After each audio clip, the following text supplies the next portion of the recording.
ಮೂಡ ವಿಷಯದಲ್ಲಿ ಮುಗ್ಗರಿಸಿದ ಕಾಂಗ್ರೆಸ್. ಕಲಾಪದಲ್ಲಿ ಚರ್ಚೆಗೆ ಏಕೆ ಕೊಡಲಿಲ್ಲ ಚಾನ್ಸ್. ಸ್ವಪಕ್ಷದಲ್ಲೇ ಹೆಚ್ಚಾಯಿತು ಬಿಸಿ ಬಿಸಿ ಟಾಕ್. ಕಾಂಗ್ರೆಸ್ ತಪ್ಪಿನಿಂದ ಬಿಜೆಪಿಗೆ ಅವಕಾಶ. ಅಧಿವೇಶನದಲ್ಲಿ ಅಹೋರಾತ್ರಿ ಹೋರಾಟ. ಮೂಡ ಸಮರದಲ್ಲಿ ಯಾರಿಗೆ ಲಾಭ, ಇನ್ಯಾರಿಗೆ ನಷ್ಟ? ಹೊಂದಾಣಿಕೆ ಪಾಲಿಟಿಕ್ಸ್ ನಿಜಾನ ಸುಳ್ಳ? ಮಾಸ್ ಲೀಡರ್ ಆರೋಪಗಳು ಲೆಕ್ಕಕ್ಕೇ ಇಲ್ವಾ? ಸ್ವಪಕ್ಷೀಯರ ವಿರುದ್ಧವೇ ಸಿಡಿದಿದ್ದೇಕೆ ಯತ್ನಾಳ್?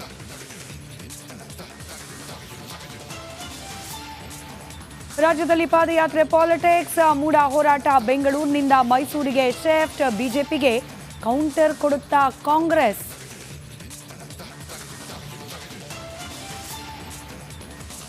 ಮೂಡ ಮುತ್ತಿಗೆ ವೇಳೆ ಭಾರಿ ಹೈಡ್ರಾಮಾ. ಜುಲೈ 12ರಂದು ಬಿಜೆಪಿ ನಾಯಕರ ಹಂಗಾಮ. ಗೂಡ್ಸ್ ಆಟೋ ಏರಿ ಹೋಗಿದ್ದ ಅಶೋಕ್, ಅಶ್ವಥ್ ನಾರಾಯಣ್.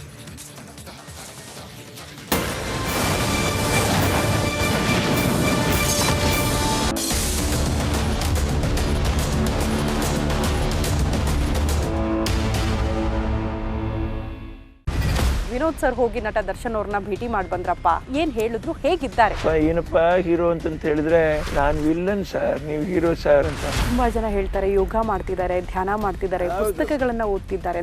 ಪುಸ್ತಕಗಳೆಲ್ಲ ಓದ್ತಾ ಇದ್ರು, ಅಷ್ಟು ಪುಸ್ತಕಗಳು ತೆಗೆದಿಟ್ಕೊಂಡಿದ್ರು ಕೈಯಲ್ಲಿ. ಬದಲಾಗಿದ್ದಾರ ನಟ ದರ್ಶನ್ ಅಥವಾ ಬದಲಾಗ್ತಿದ್ದಾರ? ಒಳಗಡೆ ಬದಲಾವಣೆ ಆಗಿದ್ದಾರೆ, ನೊಂದ್ಕೊಂಡಿದ್ದಾರೆ, ಸ್ವರ್ಗಿದ್ದಾರೆ. ಕಾರಣ ವಿಜಯಲಕ್ಷ್ಮಿ ಅವರು ಒದ್ದಾಡ್ತಿದ್ದಾರೆ, ಪರದಾಡ್ತಿದ್ದಾರೆ, ಹೇಗಾದ್ರೂ ಮಾಡಿ ಅವ್ರನ್ನ ಆಚೆ ಕರ್ಕೊಂಡು ಬರ್ಬೇಕು ಅಂತ. ಪ್ರೀತಿಗೆ ಪರಿತಪಿಸ್ತಾ ಇರುವಂತ ಜೀವ. ಮಗನ ಪರಿಸ್ಥಿತಿ ನಮ್ ಕಣ್ಣೀರ್ನ ಬಿಡ್ರಿ, ಪಾಪ ಅಪ್ಪನ ಪರಿಸ್ಥಿತಿ ನೆನ್ಸ್ಕೊಂಡಾಗ ಬೇಜಾರಾಗ್ಬಿಡ್ತು. ಕೊಹ್ಲಿ ಕೇಸ್ಗೆ ಸಂಬಂಧಪಟ್ಟಂತೆ ನಟ ದರ್ಶನ್ ಅವರ ಬಂಧನ ಅಂತ ಸುದ್ದಿ ಬಂದಾಗ ನಿಮ್ಗೆ ಏನ್ ಅನಿಸ್ತು? ಮಾತು ಅಣ್ಣ ಅನ್ನುವಂತ ಮಾತು ಎಷ್ಟು ನೋವಾಗುತ್ತೆ ಇವ್ರೆ.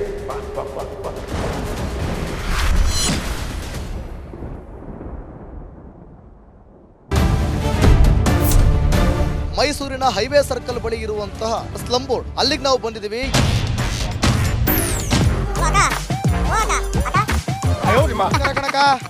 ಏನ್ ನಿಮ್ಮ ಹೆಸರು? ಕೊಲ್ಲಮ್ಮ. ಅಮ್ಮ ನಾನು ಕೊಲ್ಬೇಡ ಕಣಮ್ಮ.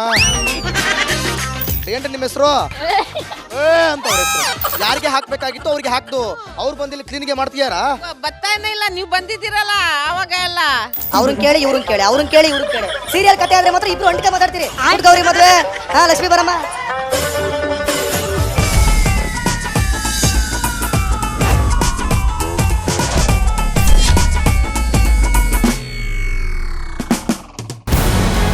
ನಮಸ್ಕಾರ, ಕರ್ನಾಟಕ ಪ್ರೈಮ್ ಟೈಮ್ಗೆ ಸ್ವಾಗತ. ನಾನು ಜಯಪ್ರಕಾಶ್ ಶೆಟ್ಟಿ. ಇಡೀ ಕರ್ನಾಡು ಇವತ್ತು ರೆಬೆಲ್ ಆಗಿ ನಿಂತಿದೆ. ಈ ಹಗರಣಗಳನ್ನು ಸದನದಲ್ಲಿ ಪ್ರಸ್ತಾಪ ಮಾಡಲು ಕೂಡ ಕಾಂಗ್ರೆಸ್ ಹಿಂದೇಟು ಹಾಕಿದ್ದೇಕೆ?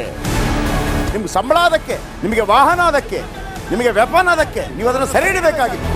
ನೀವು ವಿದ್ಯುತ್ ಬರ ಇದೆ ಅಂತ ಹೇಳ್ತಾ ಇದ್ದೀರಿ, ಎಲ್ಲಿ ಬರ ಇದೆ ನೀವು ಹೇಳಬೇಕು. ಪಾಕಿಸ್ತಾನ್ ಆಕ್ಯುಪೈಡ್ ಕಾಶ್ಮೀರ್ ಅದು ಎಂದೆಂದಿಗೂ ನಮ್ಮದು.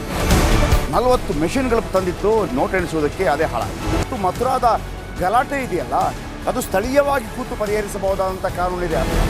ಗ್ಯಾರಂಟಿ ಯೋಜನೆಯಿಂದ ನಷ್ಟ ಆಗಿದೆ, ಲಾಭ ಆಗಿದೆ, ದಯವಿಟ್ಟು ಹೇಳಿ. Dawood Ibrahim most wanted criminal ಯಾವಾಗಾದ ಅಂದರೆ ಇಲ್ಲಿ ತನಕ ಭಾರತ ದೇಶದಲ್ಲಿ ಓರ್ವ ದಲಿತ ಪ್ರಧಾನಿಯಾದಂಥ ಇತಿಹಾಸವೇ ಇಲ್ಲ. ರಿಪಬ್ಲಿಕ್ ವರ್ಲ್ಡ್ ಆಪ್ ಇದು ಕೇವಲ ಅಪ್ಲಿಕೇಶನ್ ಅಲ್ಲ, ಸಮಗ್ರ ಸುದ್ದಿಗಳ ಸಂಪರ್ಕ ಮಾರ್ಗಕ್ಕೆ ಕ್ರಾಂತಿಕಾರಿ ಬದಲಾವಣೆ. ರಿಪಬ್ಲಿಕ್ ವರ್ಲ್ಡ್ ಆಪ್ ಕೇವಲ ಸುದ್ದಿ ಅಪ್ಲಿಕೇಶನ್ ಅನ್ನ ಪರಿಚಯ ಮಾಡ್ತಾ ಇಲ್ಲ, ಬದಲಾಗಿ ಡಿಜಿಟಲ್ ಸುದ್ದಿ ಬಳಕೆಯ ಹೊಸ ಯುಗಕ್ಕೆ ನಾಂದಿ ಹಾಡ್ತಾ ಇದೆ. ಇದೊಂದು ಬ್ರೇಕಿಂಗ್ ನ್ಯೂಸ್, ಪ್ರಭಾವಶಾಲಿ ಕಾರ್ಯಕ್ರಮಗಳಿಗೆ ಗಟ್ಟಿಯಾದ ವೇದಿಕೆ. ರಿಪಬ್ಲಿಕ್ ವರ್ಲ್ಡ್ ಅಪ್ಲಿಕೇಶನ್ ಈಗ ಲೈವ್ ಆಗಿದೆ. ಗೂಗಲ್ ಪ್ಲೇ ಸ್ಟೋರ್ ಮತ್ತು ಆಪಲ್ ಆಪ್ ಸ್ಟೋರ್ ಎರಡರಲ್ಲೂ ಲಭ್ಯವಿದೆ. ಈಗಲೇ ಡೌನ್ಲೋಡ್ ಮಾಡಿ.